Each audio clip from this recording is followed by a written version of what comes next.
Well, hello Shortcuts, Stephen here. I've got a rather unusual video for you all today. This is the recently released and almost sold out now, Vinyl Me Please box set from the Cadet record label. Cadet being a spin-off from Chess Records in the late 60s into the 70s, which was more experimental.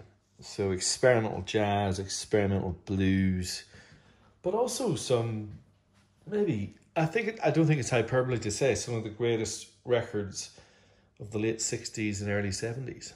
And I've had this for a few weeks. I haven't opened it yet. This is literally going to open it in front of you all now. So hopefully it's going to be easy to do so. I'm just going to cut down through the Cadet labeling here and try not to cut the tablecloth. Here and here. And in this unboxing, we will hopefully discover what's in here for the first time together. So does it open like this? I think it does. Alrighty, here we go. My first ever unboxing. The story of Cadet Records. Okay. What have we got? We have a sticker. Cadet. Alright. Oh, this is pretty nicely packed. So those wrap around, it looks like. I'll just break them here. We'll lift it out. There's some kind of a letter here too. Wow.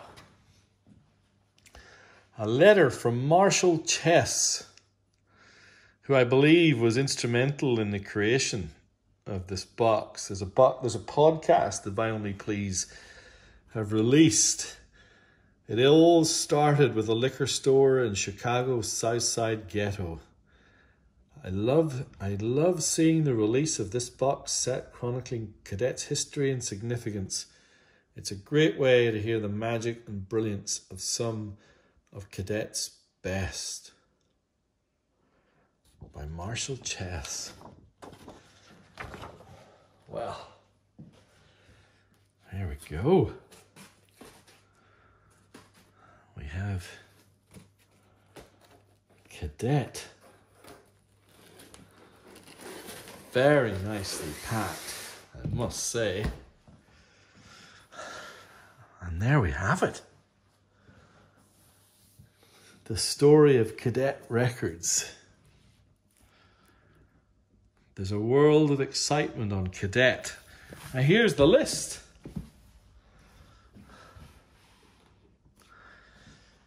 Terry Callier, Rotary Collection, Shades of Brown, Ramsey Lewis, Muddy Waters, the Harold Land Quintet, Dorothy Ashby, and Etta James.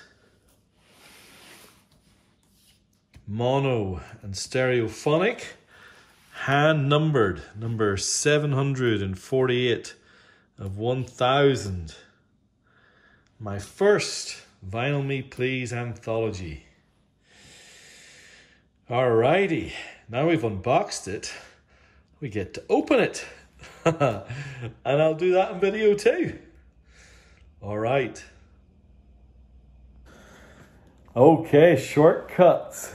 Here we have the Cadet box set that we just unboxed. The story of Cadet Records. I'm going to open it with you all. And let's see what we discover. For those of you who aren't aware, Vinyl Me Please are an audiophile record club based out of Denver in the US. They've been going for almost 10 years now, I think. I've been a member for quite some time, and they have introduced me to some of my all-time favorite music, including Shortcuts royalty, like King Curtis live at Fillmore West, or, as is in this box set, Tell Mama by Etta James. And I know some of you have received Japanese versions of that extraordinary record. Oh man, look at that. Okay, as a reminder, when I unboxed, there was a letter from Marshall Chess and a sticker. Keep those very safe. And let's see, how does this work? Does it oh, it slides out. There we go. I'll just keep that there for now. Cadet. And here we have, for the first time, the records. Oh, look. There's a book. There's a world of excitement on Cadet. So Cadet was kind of like the label if they were experimenting with a blues artist or creating a new jazz sector or expanding beyond, let's say, the typical pop sensibilities of soul. They would push them out onto the Cadet label. And there were some links to the Argo label as well, which is why Etta James is in this box set. But I'm super excited about this. Look at this. This book. Oh, in fact, just fell open on Etta James, Tell Mama. So, and this is probably one of the records I'm most looking forward to. Afro Harping by Dorothy Ashby. She was a soul harpist. So we've got this beautiful book with the story of Argo and Chess and Cadet. The image of Cadet. A child is born and he is given a name, and it is by this name that he is thereafter known. The excellence of his present, the promise of his future. He alone answers to and for the record of his name. There is great pride in naming and attempt at individuality. It makes a man an entity, and to the things he creates and manufactures it brings true identity. Our name is Cadet and Cadet Concept. We produce records. We are often copied. We are never equaled. Well, there's a statement of intent, albeit with the casual sexism of the day. All right, so we've got a letter, a sticker, a box. Most importantly, we got some vinyl. Let's have a look at this. The first record with tip-on sleeves. First thing I noticed, so tip-on is where you can see that the image has been almost glued on to the top of the sleeve. They're kind of connected, so it creates this wonderful quality matte feel. It smells like you would not believe. It's got the original, of all of the original artwork, of course. These are all remastered by Bernie Grundman, except for with a couple. Oh, this is mono. This is a mono. I just noticed it's a mono repress. All remastered from the original tapes, other than I read the second, some of the songs on the second side, I think it's of the Ramsey Lewis. There were some corruption in the analog tapes, so they used some digital improvement methods to kind of improve that. And as I listen to it, I'll be very curious to see whether I can hear how and why that's happened. I'm just going to open up Etta James. Oh, wow. Look at that. On the original Cadet label. Beautiful pressing. I've heard on the grapevine that the sound quality of these records is extraordinary. And of course, I'll let you know about that. But that's record number 1, Etta James, classic Tell Mama. Now this record, if you were to buy a first press of this album, it would cost you almost as much as of this entire box set. So this is Afro Harping by Dorothy Ashby. Kind of spiritual harpist, very kind of classical formal training, but the kind of mix of harp in kind of almost classical soul and blues style is so appealing. It's so distinctive. You know, songs like Soul Vibrations, Life Has Its Trials, recorded at the Termar Studios, Chicago, February in 1968. The Harp from Lion and Healy in Chicago. African Artifacts from Sticks and Stone, Harper's Court in Chicago. Arranged and conducted by Richard Evans. Afro Harping featuring Soul Vibrations. That's just a beautiful thing. Cannot wait to play that. Now we're getting into some territory of records I've never heard of. I've deliberately never listened to them. I don't want to know. I want to experience this the first time I drop the needle. So this is The Peacemaker by the Harold Land Quintet. You can see them on the back there. Again, a beautiful tip-on sleeve. It just feels like incredible quality. I do like that sleeve. Now let's see. Personnel: Harold Land on tenor sax, Bobby Hutchison on vibes, Joe Sample on piano, Donald Bailey on drums, and Buster Williams on bass. Recorded across 2 days in Amex Studios in Hollywood, Los Angeles. An Albert Marks production. That will be so much fun to explore. Now, the next record is maybe by some stretch the most controversial record in the Cadet catalogue, and it's also the one that I am most looking forward to listening to. This one wasn't Bernie Grundman. I think this one was repressed by Kevin Gray. I'll have to, or remastered by Kevin Gray. But this is Electric Mud by Muddy Waters. Oh, wow. Look at that back sleeve with the cobra. This looks to be the only gatefold. Oh, wow. Can you see that gatefold? Incredible stuff. So for those of you who don't know what Electric Mud is and why is it so controversial, it's Muddy Waters' first of 2 psychedelic blues records that he recorded. And because it was psychedelic blues and therefore off the beaten path, it wasn't released on the Chess label. It was considered perfect for Cadet.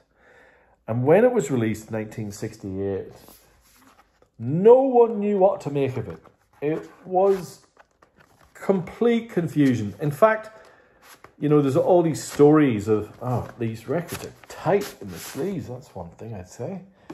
That Muddy just did not know. This crack band of psychedelic blues and guitar, these guys practiced the music, the backing tracks, and Muddy came in over the course of only a short period of time to record his vocals. And at the time, the view was that he was confused and he didn't really know why he was there and he didn't really buy into it.